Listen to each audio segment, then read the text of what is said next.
Jodoh memang tidak ada yang tahu, seorang wanita membagikan kisah cintanya yang unik dan terbilang langka. Wanita memiliki akun Renata Fadea mengungkapkan kejadian unik pertama kali bertemu dengan suaminya.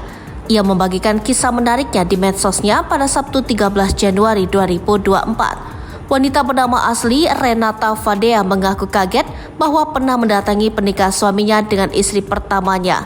Ketika itu Renata masih anak-anak. Bahkan Renata menunjukkan bukti dari pertemuan pertama itu. Dan tak disangka mereka kemudian berjodoh dengan jarak usia yang sangat jauh, yakni 38 tahun. Kata Renata, kala itu ia masih bocah juga ikut berpose dengan berdiri di pelaminan.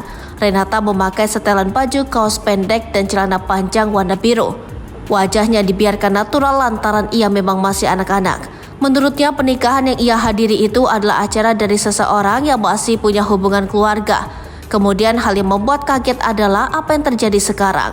Kini ketika Renata sudah beranjak dewasa, tak diduga ia justru berjodoh dengan mempelai pria di dalam foto. Ya, Renata sekarang telah menjadi istri dari pria yang dulu pernikahannya pernah ia hadiri. Renata pun menunjukkan potret keluarga kecilnya kini. Dalam foto itu ia berpose bersama suami dan anak mereka yang masih bayi. Tentu saja kisah cinta Renata ini mencuri perhatian netizen. Melalui kolom komentar unggahan, Renata kemudian menjawab beberapa pertanyaan warganet. Foto pertama kamu menghadiri pernikahan siapa? Maksudnya yang jadi saudaramu itu mempelai pria atau mempelai lakinya? Tanya sebuah akun. Renata kemudian menjelaskan jika suaminya masih punya hubungan keluarga jauh dengan dirinya. Sedangkan foto pernikahan jadul yang ia tunjukkan adalah pernikahan suami bersama istri keduanya. Suamiku sama istri keduanya, suamiku tuh masih keluarga jauh, jawab Renata. Renata juga menjelaskan jika suami dan istri keduanya itu sudah lama berpisah. Renata juga menyebut perbedaan usia mereka sangat jauh, 38 tahun.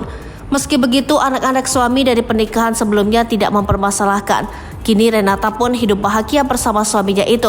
Banyak pula netizen yang salah fokus lantaran para suami Renata yang seakan tak menua.